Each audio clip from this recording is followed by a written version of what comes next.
Good evening. My name is Thurman Greco, and this show is coming to you from Woodstock's Educational Television Channel 23, and will ultimately come to you from YouTube as well. And I'm very happy to have a wonderful Woodstock guest this evening, who has recently written, and it has been published, a book about Woodstock's infamous murder trial. So we have got the famous Richard Heppner with us this evening. So can I take you along, and you can introduce me every time? Okay. I'll do it. All right, I'll do it. I'll good. be happy to take you along. But I do have a couple of questions to ask, but I would like for you to introduce yourself right away, and then we'll go in with the questions. Well, as you said, I'm Richard Heppner. I'm the Woodstock town historian for the last, 20 years now. Part of the Historical Society, retired, lots of things going on in life. I don't think you are retired. No.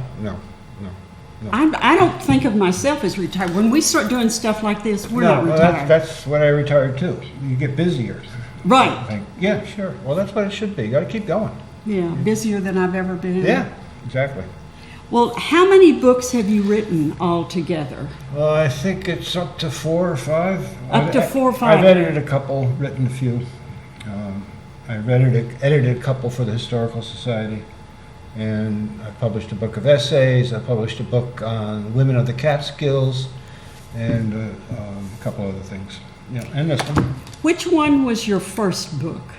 The first thing I did for the History Press was a book, I edited a book for the Historical Society. The Historical Society, when it first began, basically their main function was to publish these little essay books. So I took the best ones about the forming of the art colony and put them together and republished them, edited them out, and put them in a book. But the first book I actually wrote was the Woman in the Catskills book. How long did it take you to write that book? It takes me about a year. You know, I can get lazy, then I can get crazy, and they usually take about a year. But so you did your first book in a year? Yeah. That tells me that you have been doing a lot of things with words prior to that. Well, my professional life, I was the academic vice president down at Orange County Community College. Taught there for 20 years before I went into the administration side, to the dark side, so to speak. And I've read a lot of term papers, let's put it that way. So reading term papers can reduce the time to write your first book from 10 years to 1? It can drive you crazy too. That helps to start. No, but you get familiar with words and punctuation. It's you got to correct what's wrong. Yeah. So and is that book? But it's funny. I'm not a good proofer. That's my problem, though. My wife is the proofreader. Well, you're fortunate. Yeah, I am. If she'll proof your books, then you got it made. Yeah. Proofing is very, very difficult. I've begun recently to use Grammarly. I've used it a little bit. And I'm very, not having a spouse that will proof at all. It's a good start. Yeah. No. And then that way, when you go to a proofer, you've at least gotten the most obvious things out. Exactly. And I love commas. And some people hate commas. So you run into an editor who hates commas, and he takes half of them out, or she takes half of them out. And, no, that's not how I wrote it. But anyway. But I'm a comma person. If you're a comma person, and the person who's editing your work is not a comma person, I just kind of go with that. Oh, I do too. Okay, well, if that's if this is your style. It's funny because more and more I talk to these folks, commas are less and less used. I just found out the other day that op, sit, and ibid are not used hardly anymore. They're passé. Nobody told me. Nobody sends you messages. You don't get anything in the mail that tells you these things. That's our age. Yeah, but they change. Things change. That's okay. Yeah. Well, if they took those two terms away, what have replaced them? You basically repeat a shortened version of the previous. If you use an ibid, You basically repeat a shortened version of the one before. That's all. Okay, I don't all know. right. I It's have just- no idea why. But that's style. You It's know, that's style, like, you know, in a women's dress, the skirts are longer this year, you know, Yep, or whatever. yep. And pretty much everybody uses Chicago style now, at least the publishers I've dealt with. And I taught MLA style for years, so, you know, they're different in certain respects. So, interesting. So when you Somebody go, just fell asleep. They're talking about MLA style. oh well, that we have to not worry about Okay, that. okay. You know, we're concerned with what's here. Right. But when you go to work with someone, for example, you started working with someone to get this book finished, Yeah. and all of a sudden you realize that they're using different tools and their rules are newer and everything. How frustrating is that? It can be a little frustrating, but like you just said, I usually, you know, they're usually a lot younger and a lot more up on what's going on in the world, and I go with them. Right, just I'll go argue with them. over a few points, but Yeah. I wrote one thing one time, I forget which book it was, but I mentioned the band, you know, Levon, Rick Dan, the band, and I capitalized T on the, and they said, you can't do that. I said, no, you can do that. It's the band. It's not a band or the band, small t. It's It the is band. the band, Yeah. right? I won that one. Good for you. I mean, we'd have to hang up. I didn't even pick this title, so that's. Oh, really? Well, I picked the subtitle, but they wanted trial. They wanted murder trial because the book actually is a lot of about what happens in upstate New York in terms of the legal process. It's not just the murder itself that the book's about. So, you know, but they wanted murder in the book. Why did you choose this one?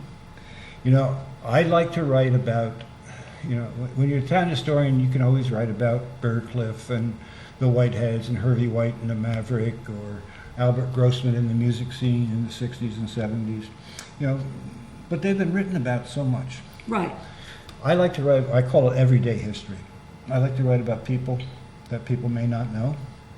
I like to write about events that may be a little bit obscure, but they're important. To me, local history is a collective.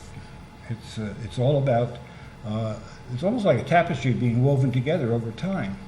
And each element is important. You know, it's not just the arts colony, but that's an extremely important part.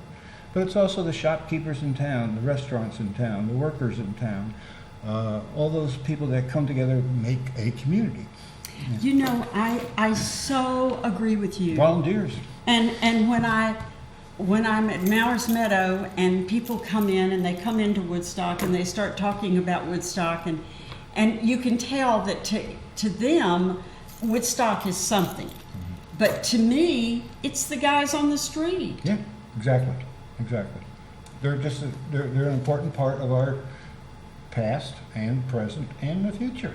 Yes. You know, what we do every day tells us what's going to happen tomorrow in a way. And that could be a small thing, it could be a big thing, but whatever it is, it's part of that tapestry. So, you know, and so I like footnotes. I go through books and I look at footnotes. And I found Cornell Van Gansbeek, who's the person charged with murder in this book, in a footnote from Alf Evers. And I started looking into it, and that's how I found this one.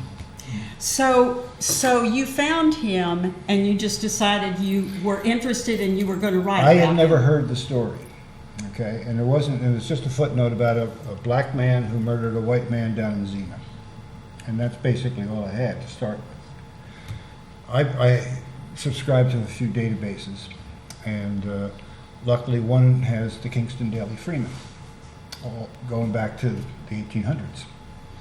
And so I put the guy's name in the search, and all these articles started popping up about this murder, about this trial, about the events surrounding the trial, about racial issues in Kingston and Ulster County back in the early 1900s.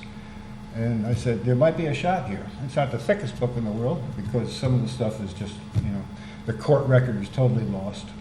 But the Freeman reporter, whoever it was, Did a pretty good job documenting the day-to-day trials. There's actually 2 trials. And I was able to piece it together eventually.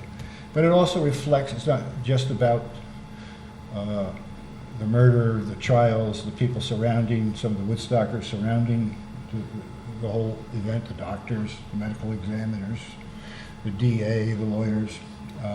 It's also about the environment that this whole thing takes place in. This is 1905, okay?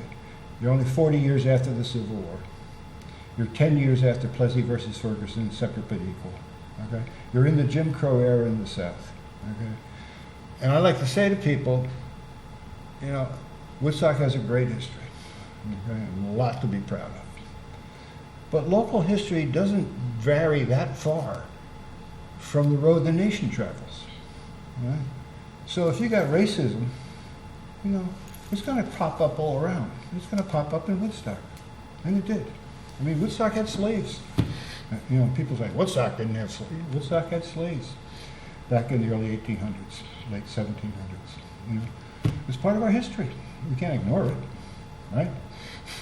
Well, you know, that's always open to dispute, but in my mind, the whole country had slaves. I mean, they had to. That's how we survived, you know, and that's how it went. But we grow as a community in some ways, which kind of disassociates ourselves a little bit from the past. We have this, you know, free spirit Woodstock version, okay? I couldn't imagine slavery would ever happen here. And, you know, so sometimes we need that little, I don't know, touch of reality. I mean, right out here in the ball field and where the cemetery is now, that was farmed by slaves. So there you go. But, you know, Woodstock had maybe 10 slaves at one time. You go by the census. And, you know, 19 the next census, 24 the next census, something like that. But, you know, it all ends in 1827. But, you know, we have a history of slavery in this town. We have a time in the 20s when the Ku Klux Klan met here.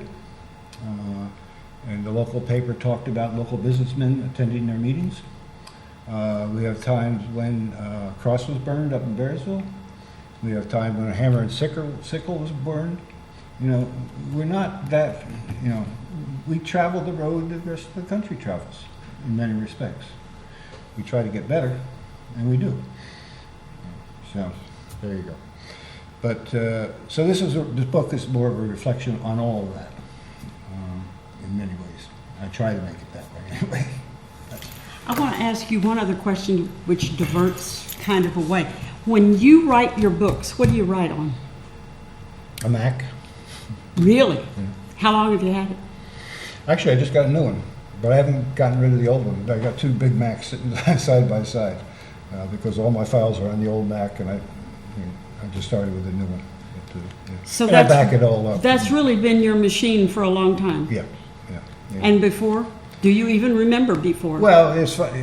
I mean, when I worked professionally for 30 years, it was always, you know, well, not for 30, but it was always PCs. You know, and I don't like PCs, but mainly because years ago I taught video for a number of years and been around video for years. To find a good computer that can edit video has always been difficult. We were just talking earlier with Ellen in the back about these old Amiga computers that we all used to have, and they were like the first video editing type of computer. But my first computer was a Commodore 64. So you have been with a computer for a long time. Oh, yeah. I taught online graduate courses for the New School back in about 89, 90, 91. It was one of the first online teaching environments. And the screen was gold letters and amber letters on a black screen, and they just scrolled through. There was no chat rooms, it was just constant text all the way through, and you printed out 100 pages and come out, and you know. But yeah, I love, you know, technology is don't get me going, but technology has been an interesting road to follow. But I used to be a big McLuhan guy, but when I see social media today, I just say, I think I might have made a mistake promoting these. Because I would tell my students, it's the greatest thing, you know, and virtual reality is coming any second now, and you know, all those things, and you know, Facebook will be good, and sorry, I was wrong. It's Well, good. It's good, but it's, you know. Were we wrong, or have we just been exposed to the side that we wanted to not see?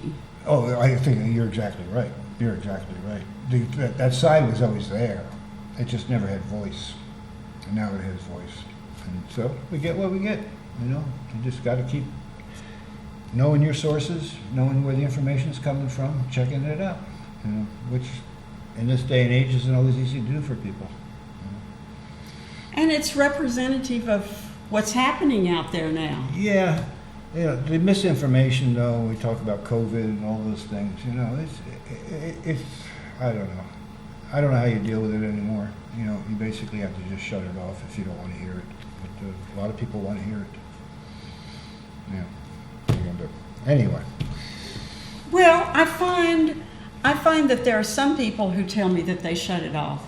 And then when you talk to them several weeks from now, they've got it back on. I mean, you know, Oh, yeah. you can't live in a vacuum. No, you can't, but like I said, you could tell people, check out different sources, check out where the information's coming. You could go through the whole litany of what you're They're not supposed to going to do. do it. People don't have time to do it.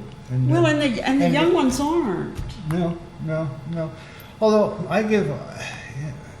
I think younger people deal with these things a lot better than we do as you get older. I do. Really? Yeah. I think we'll be okay. We'll be okay. Well, you think we're going to be okay. I'm an optimist. And I'm a total optimist, but I just think, well, I'm 80, so what the heck, you know, it doesn't Well- make any difference. I'm going to skate through, you know, kick the bucket like Jimmy Durante, and it won't make But any I difference. taught for a number of years, and into the, you know, like I said, I've been around students. Well, I retired about 9 years ago from the community, and these kids are more diversified. They're more embracing of other diversification. They're more embracing of other cultures. I mean, these aren't bad. They're not bad people. You know, we may not understand them all the time, but they're generally good, I find. Well, and of course, if you were working with young people up until 9 or 10 years ago, then you were exposed to the youth and were able to absorb the changes of the youth Right. as you went through. So you're much more forward-thinking Well, than yeah, I but it's am. been 9 years, and what happens in 9 years too? That's the other side of it. But I found, you know, going back to my college days or younger days, you know, these kids were more accepting of diversification, and you know, they didn't see color, they didn't see anything. You know, they saw people far more than probably the faculty did in some ways. You know? I think so, and I think that when we talk about trans, Yeah. I think those young trans people, they have just gone zoom. And my head is just spinning because, you know, Just got to get them to vote. yeah, absolutely. Yeah. That is, so we do agree on that one Okay, for good. sure. Yes. So when you started working this book, this is your first murder mystery? Yeah, it was something, and that's another reason I did it. I wanted something different. You know, you can write about history and facts and all, but this was something it just pulled me in. Not only because of the racial overtones of the whole situation, but again, I write about everyday people. I try to, and this is about every day as you can get. This Cornell Van Gansbeek was just, you know, going along, and next thing you know, he's in prison. And Did you I go can't to tell you this- how it ends because you won't buy the book. But Oh no, did you go to the cemetery and see his body? no, I've not. I think I know where it is, but the person that got murdered in this book, his gravestone sits down in the Xena Cemetery. There's a picture. And you went and saw it? There's a picture in the book about it. Well, we can't see it. We don't have it logged up, but about the last page, I think. You know what? There it is, right there. This down the There it but if you is. go down in the Xena Cemetery, there's a grave marked Oscar Harrison, and that's his grand. You know what I love about this book, and I have not read it yet? I love the paper. Yeah, they do a nice job. I love They do a nice job. love books. I can't get used to, Online or Kindle. I can't get used to I Kindle. can't either. And Nook and all of that. My I wife can't. can do it. I can't do it. But books have a smell and they have a the feel. touch. Yeah. And this one, I love the paper. Yeah, they do a nice. Arcadia does a nice job when they get the book out. Yeah. But they do so many of these though, so they got it down. And how much trouble did you have selecting the pictures? Not hard. I wish I had more, frankly. The newspapers in those days, again, this is 1905, 1906, 1907, basically. The newspapers in those days did not publish photographs. Kingston Freeman and local papers did not publish photographs. So I probably can't pull one up quick, but they would have drawings. So what I had to do with one of the drawings, when I had, like I said, I downloaded the article from the database. Then I had to put it through, cut out the drawing, put it through Photoshop, and crank up the resolution of it so certain resolutions required for the book publisher, and that's how we got it done. There's a picture. Wow. There's a sketch. I can't find it. Well, there's one of them here. People can't see it at home, but this actually came off an old newspaper.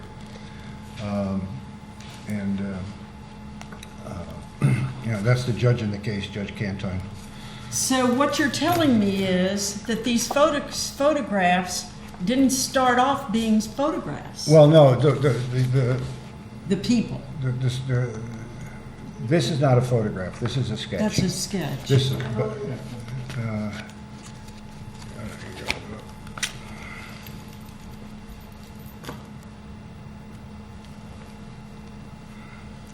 The sketch is the judge in the case, Judge Cantine.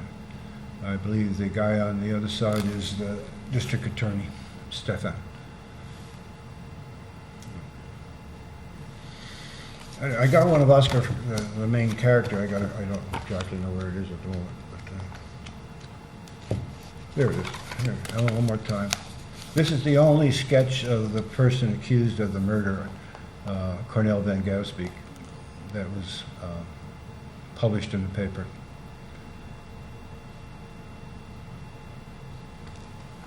So, do you think, considering the history and the pages that you have and the location, do you think that you have a lot of illustrations or not? Yeah, the publisher requires for this type of book a certain number of photographs. Oh, really? Yeah.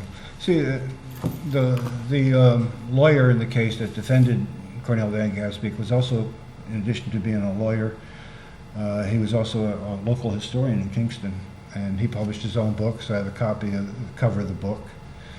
He was a farmer, so I have a copy of his ad that he had in the newspaper. You got to go find these things, but you find them eventually. And so there's a copy of the ad for his farm. There's a copy of his book, and you got to. This is the.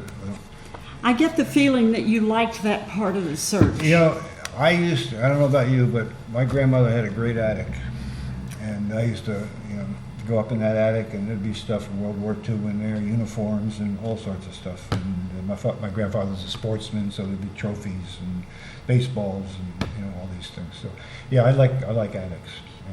The research is a lot of fun to me. It gets frustrating at times because you can't quite find that thread sometimes. There's one of the problems. Cornel Van Gausbeek lived down in Xena, if you know where the reservoir is, and there's a big white house to the right as you go down towards Kingston. That was the reservoir superintendent. Okay, and the little shack Cornel Van Gausbeek lived in was right near there, which is why the cover is such as it is. That's coming up to it's coming up to Xena Road. Kingston Reservoir. And next door to his shack, Cornell Van Gaspik's shack, lived his brother-in-law and his nephews. There was like 3 nephews, the father, and what made them such a object of gossip in Woodstock, a white woman lived with them. Okay. Oh, wow. So now I found out what happened to her, and it's not a pretty picture, but I could never find if she was called to testify in the trial. And that frustrated me, but you get past it, you write around it somehow. But I start the book by saying small town history is great, and we idolize small town history. Grover's Corners, Lake Wobegon, those types of things. We love that little small town stuff. But small towns can also be towns where there's gossip, there's people looking down their noses at the others, and in this case, Van Gaspik and his relationships were the others. Okay, they are actually described in a newspaper as the bad lot of Woodstock. Oh, really? But there's no reason for it. Okay, they weren't convicted of any crimes. They had no criminal records. They were poor. They did odd jobs around town, and there was an incident where somebody in Xena had their chicken stolen. Well, they immediately thought it was these folks down the road. It wasn't. Although chicken stealing, I might add, in Woodstock was a bad thing to do in the day, because you're taking money out of people's pockets and you're taking food off their table. Chicken stealing was like horse stealing in the West, but reversed in the East Coast.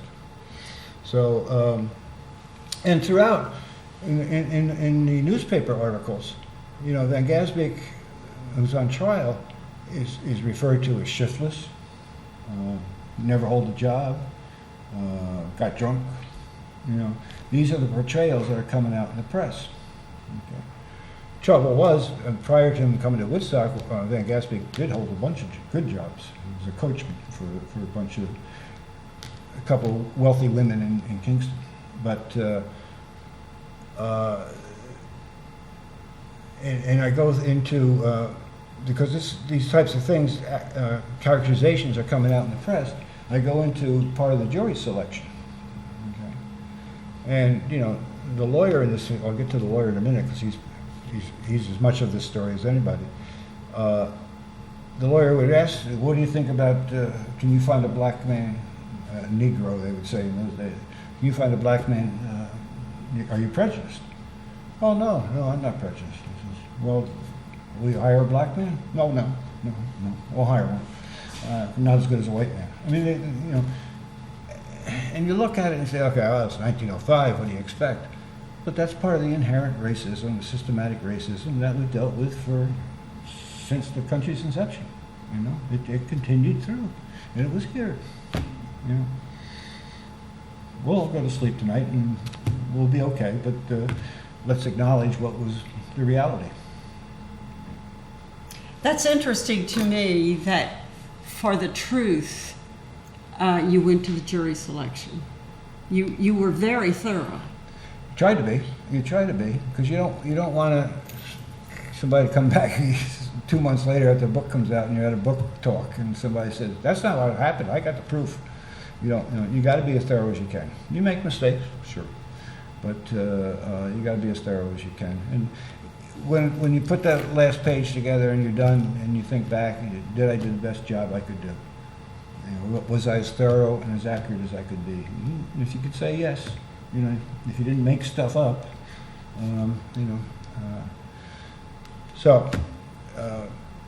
So the book goes back and forth, I should add, between Kingston and Woodstock. The trial's in Kingston, not the courthouse down Wall Street. Okay. The murder takes place here. The autopsy, here's one of the more unique stories in the book. Dr. Downer, who was Woodstock's famous doctor, not famous, but he was the doctor forever in Woodstock. He was well-liked, well-loved. When he died, his whole yard was filled with people come to. Anyway, they want to do an autopsy. Now, there was a funeral home in town, unlike today, but there was a funeral home in town. Ira Bovee was the funeral director back then. And he couldn't do the autopsy at his funeral home for some reason. So they end up doing the autopsy on the person that was killed, Harrison, in the basement of the Dutch Reformed Church on the village green. Wow. So, yeah. And I know you've been in there, so. So why could you not do why did they have to go there? I wasn't, that, again, one of those little threads you just don't find. You did not find? Yeah. Maybe because it brought in medical examiners from Kingston or the county, I don't know why. But that's where they ended up doing it. Yeah, so. Did you, when you wrote this, were there a lot of threads that you were unable to follow? What I end the book with is I did a follow-up on all the main characters, like a couple of paragraphs or 3 paragraphs on what happened to them after this whole thing was, because this went on for a few years. Like I said, there was 2 trials. New York State Supreme Court gets involved in it, and you know, all sorts of things happen. So I try to follow up on some of them. There's one character, a man by the name of Ruza from Kingston. And he wasn't a police officer. He wasn't a detective. He was just a guy interested in police work and detective work. He was an amateur. And he claimed he learned everything he knew from reading Sherlock Holmes. Oh, wow. So he wanders into the crime scene, and the police say, "Yeah, go for it. See what you can find out." And no official connection whatsoever. The day they discovered the body of this dead person, Cornel Van Gasbeek, the suspect, took off. He just took off. And this Ruzick fellow tracks him across 2 counties, up into Greene County. Wow. And apprehends him, even though he has no legal authority to apprehend anybody. What exactly happened to him after all this, I wasn't quite clear. I know at one point he became a security guard at the Shokan Reservoir, but that was kind of done and lost track. You know. A lot of the lawyers and judges in the case, all from Kingston, they were fairly easy to track because they got streets named after them, and you know, they went on to bigger things. The main character I want to get to, time-wise, but is the lawyer in this case who defended Cornel Van Gasbeek.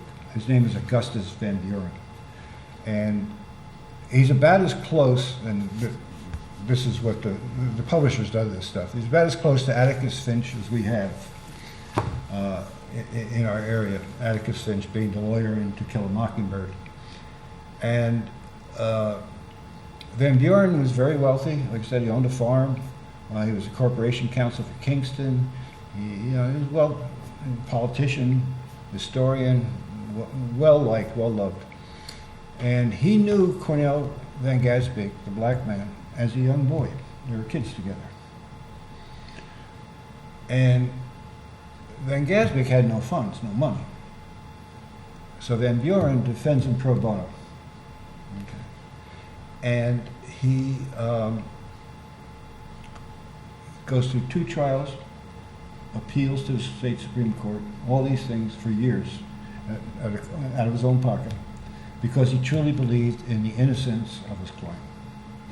And you know, I do quote from Harper Lee's book, in that at one point in To Kill a Mockingbird, the daughter asked Atticus Finch, "Are we going to win this case?" And he says no. And she says, "Well, why do it?" He says, "Because we have to. It's the right thing to do." And that was Augustus Van Buren. I mean, a remark. And funny part about him, I had written about him before. Oh, really? And not realizing it when I came across his name again. Years ago, if you remember when Nestle was trying to buy water. Yes. Oh, okay. And I wrote a story for the Woodstock Times about the origins of how Kingston got the reservoir. Okay?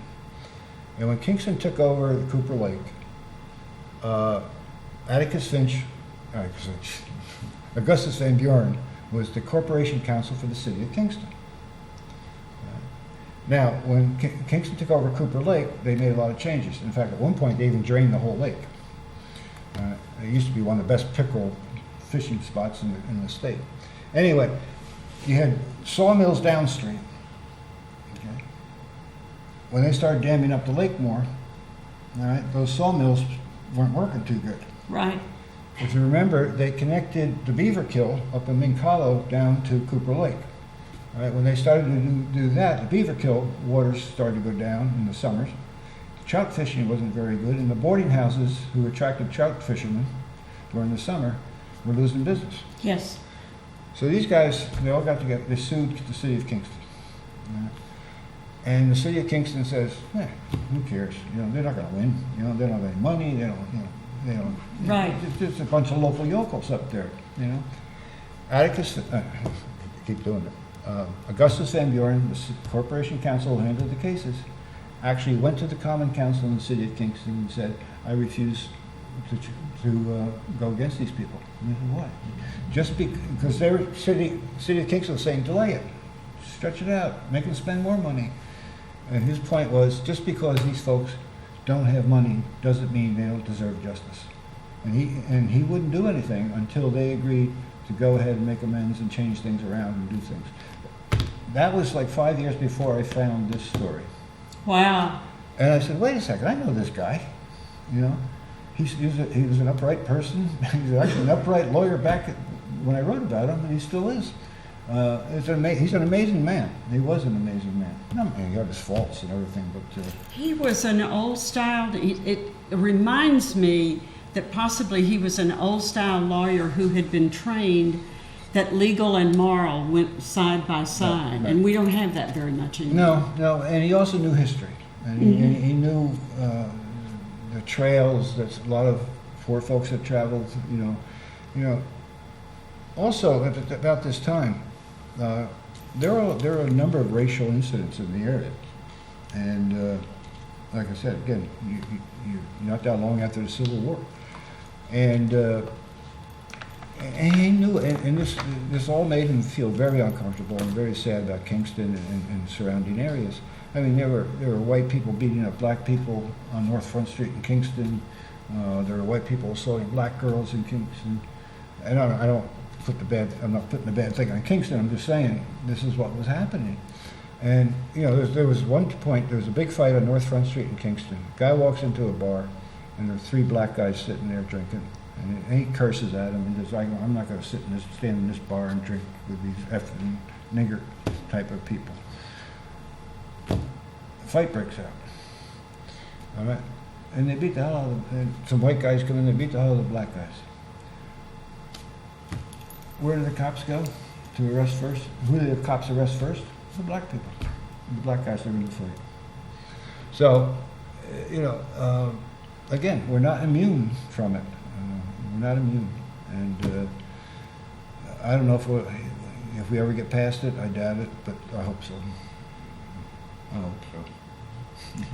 Well, sometimes I think that the racial population is shifting now. Yeah. This is kind of like a last-ditch battle here because we're losing it. Yeah. And so it's going to be different. It's going to be different. I don't know. I hope it is. It's just America's original sin, and we never seem to get past it. Well, I believe that we haven't gotten past it because we haven't reached the point where the different racial balance is could be. When you finally get to that point, you're gonna have to change because you don't have much option anymore. Yeah. I hope you're right, and again, I hope, like you mentioned about the young people, and things change. And they've changed in my time too. I mean, my father was the president of our Little League. He appointed the first black coach. Phone calls started coming. How can you do this? That type of thing. So. But I'm talking 1960 maybe or something, 60. I remember being in 6th, 7th grade, Nixon against Kennedy in the election. The teacher went around and said, who are you going to vote for? If you can vote, who are you going to vote for? And a couple of black girls in the class. My family was all Republican at the time. We're going to vote for Kennedy. And the teacher said, why? Because he likes black people. That's one of the first times I actually heard something like that expressed, and obviously it's all these years later, it's stuck with me.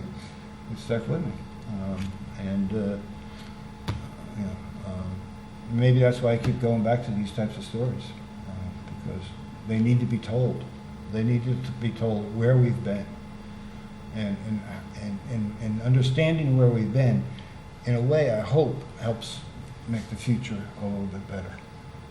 I don't know. I mean, that's an awful ask for a 140-page book. Well, but can we say this today? It's a 140-page book, but maybe if you had written this story 15 years ago, how many pages would it have had? A lot fewer, frankly. Oh, really? Well, first of all, I wouldn't have the internet to find all this stuff, but I'm not sure what I follow. What I just think that now, this is just my own bias, that books are getting shorter. Oh. They're getting fewer pages. They are condensing down. Yeah. I don't know. I got a few books sitting home. I just bought the one about Donald Trump. Only I can fix it, or only he can fix it. It's 500 pages. I know. Isn't that incredible? So, what are you going to do? But hopefully, on a local level, if we can start understanding where we've been, I think. And Woodstock is changing, obviously, we all talk about it, and a lot of new people coming in, and that's good if they're going to raise families here and stuff. But I hope they take the time to understand our history, because it's important. Well, I think the part about the children is real. I think those people moving to Woodstock and Kingston and all of the Hudson Valley, the people with children, they're going to stay. Oh yeah, I hope they do. The others, I don't. Don't get me started. Huh? Don't get me started. Well, but you've done a lot. I know you've done a lot of volunteering, and and you look at the fire department and all the volunteers we need to make a community. Yes. And unless you have that, we don't have a community. We don't have a community, exactly. I completely agree with exactly. you. And that's my fear. I mean, I coached Little League back in the 90s. Okay, we had 6-7 teams. They barely have one now. Yeah. And you don't have to like baseball or anything to shed a tear, but that's indicative of something. We go, Xena School's closed, West Hurley School's closed. So the more you can bring the kids in, the better. I am totally in agreement. And so this has been one of the positive fallouts of COVID. Possibly, the families have left the city, and they have discovered that, schools are here, they're free, they're good, and it's beautiful, and let's figure out a way to stay here. Mm-hmm. And I think other people that didn't have children, don't have children, are not that motivated to stay, so I think that's the positive. When I think about I know nothing about the reality of the fire department, but just looking at what I see on the streets, we need fire people. Sure. Desperately. Sure. And I don't know where they're going to come from. They're going to come from younger people who grow up here and have a commitment to the community. And you got some in there now, and God bless them. I hope people don't move here and think we have a paid fire department, or the town somehow takes care of that, because we don't. We have a volunteer fire department. And now what will happen is eventually, if things keep going in a certain direction, you're going to have to have a paid fire department. And taxes and things like that change. We have paid paramedics now. So, Well, that's part of that's part of the change. Yeah. And of course, Kingston is totally changed. Oh yeah, well, I grew up my first 16 years in Kingston. before my family moved up here in the 60s. So I'm quite familiar with it. And that was actually another attraction to this book, because a lot of it takes place in Kingston. And I know some of the names that are in here, and walk the streets that these lawyers got named after them, and the judges got named after them, and all those things. But Are you working on another book? yep. Can you tell me about it? I'll say this much, because I'm waiting to hear back. It's a social history of Woodstock from about 1939 to about 1980, and the changes that happened in town. My side title is From the Depression to Disco, but I don't know if the publisher will go for that. But basically, it's a social history. It's more about, again, it's about the people.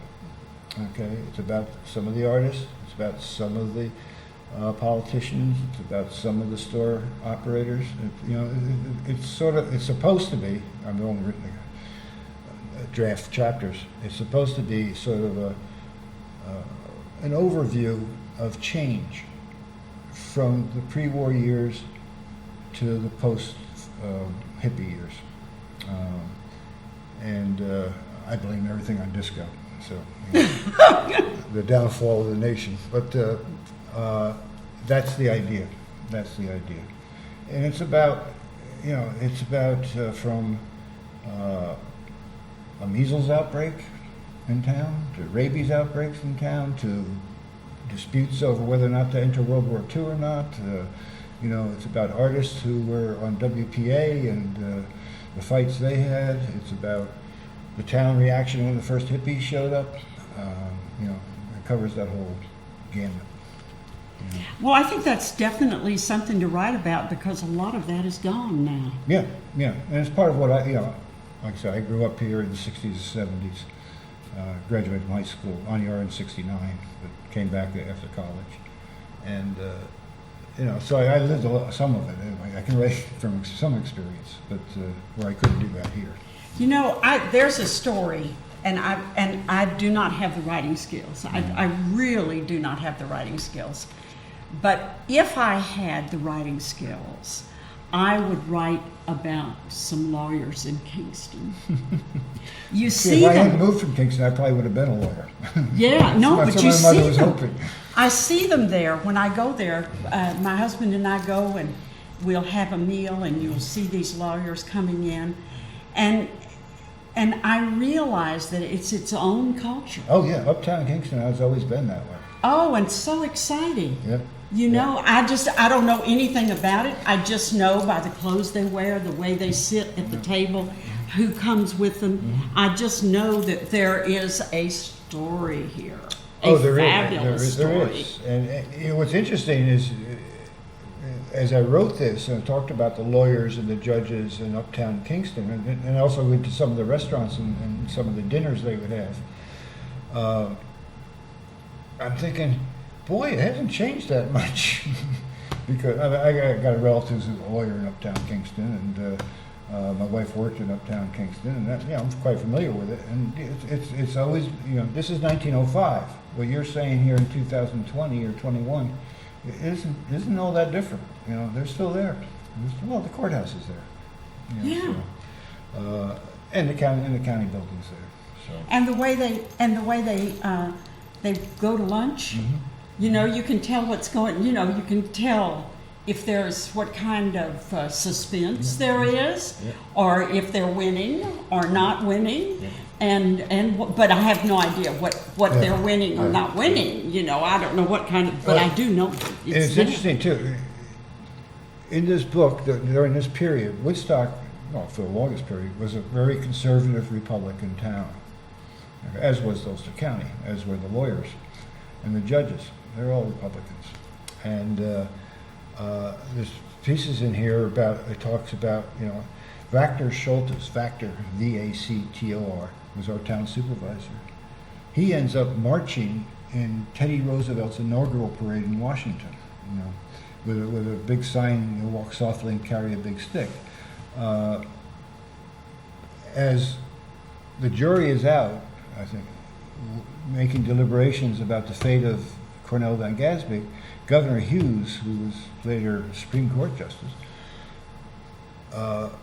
is 2 blocks away hosting a dinner of filet mignon, all sorts of salmon, everything, and the Republicans from Woodstock are at the front table. It doesn't change a whole lot sometimes, except now Woodstock is obviously all Democratic, but through this whole era, Republicans and conservatism was basically the rule of thumb. And if you wanted to get a job back in the day, you had to be a Republican. Yeah. In many respects. It's just about political power. That's the way it is. Yeah. Small town. Small town. Yeah. Yes. Exactly. It doesn't mean, we say Republican Democrat today, and it kind of means something different. Yes. And than it did back in the, earlier part of the 20th century. I mean, people were people. Yes. But I mentioned the cross burning.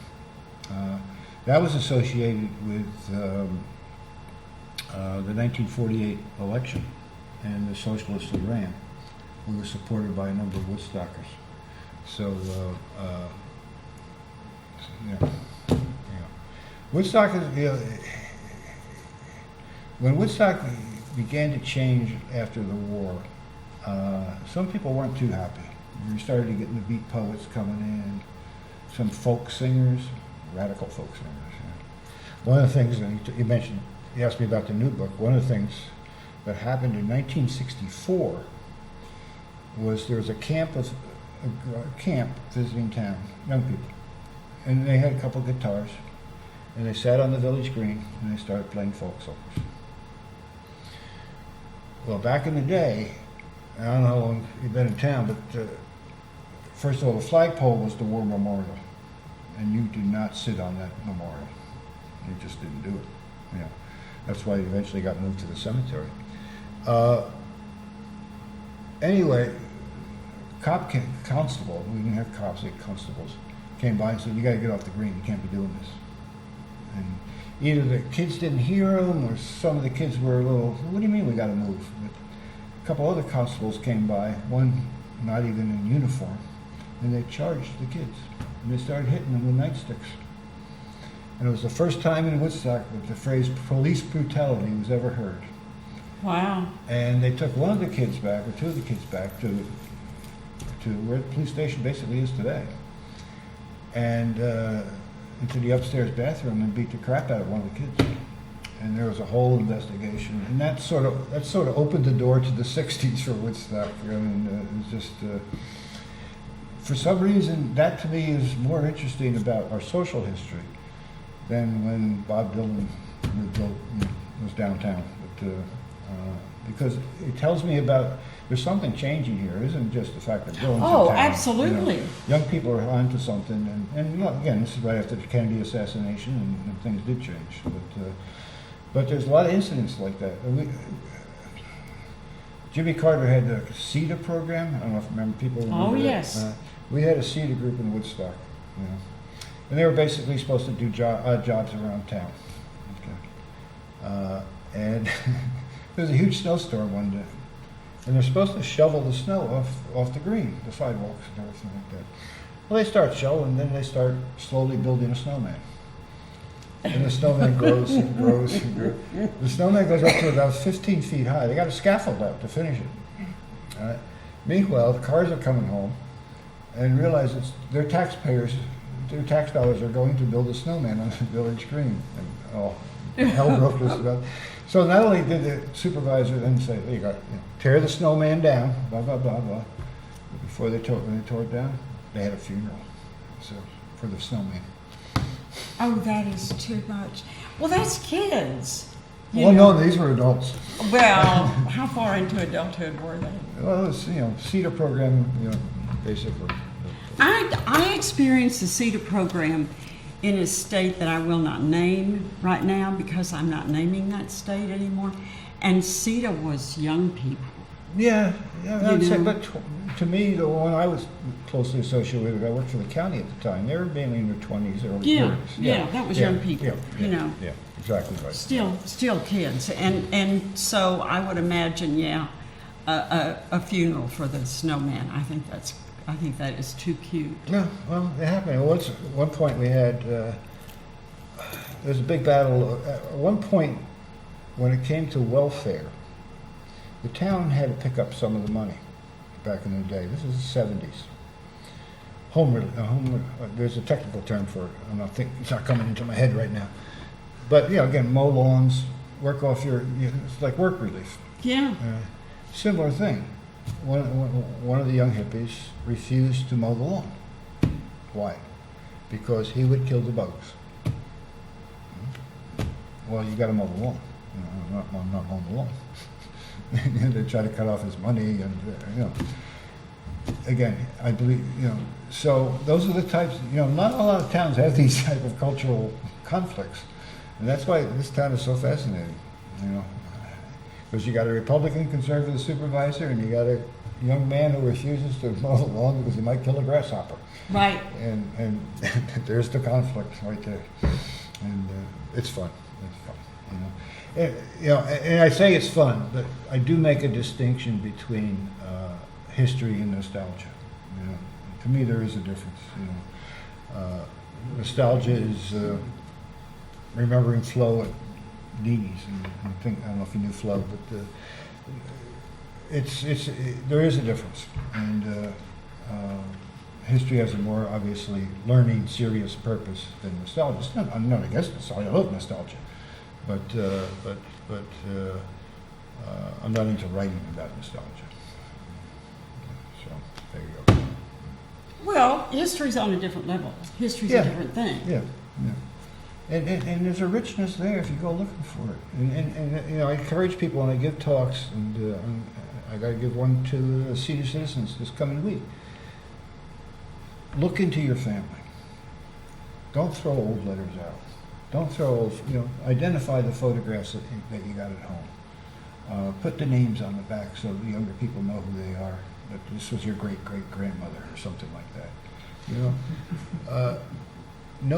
Start with your family history. You don't have to join Ancestry.com. There's a lot you can do on your own.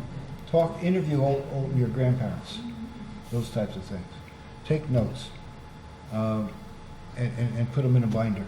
And if you don't want that stuff, give it to the Historical Society. So at least we got the record of it. So someone has it. Right. Because that's, again, those are the threads of that tapestry that shouldn't be lost. We get ledgers, for example, from old stores in town. And they're fascinating. Ralph Whitehead up on Burcliffe, he was no vegetarian. I can tell you, I can show you his meat market, not this meat market, but the other meat market back years ago. I can show you what he's bought every week. Rump roast, steaks, chops, ribs. All those things were kept. Yeah. So, it's good. It's good stuff. It's good stuff. And be proud of your history.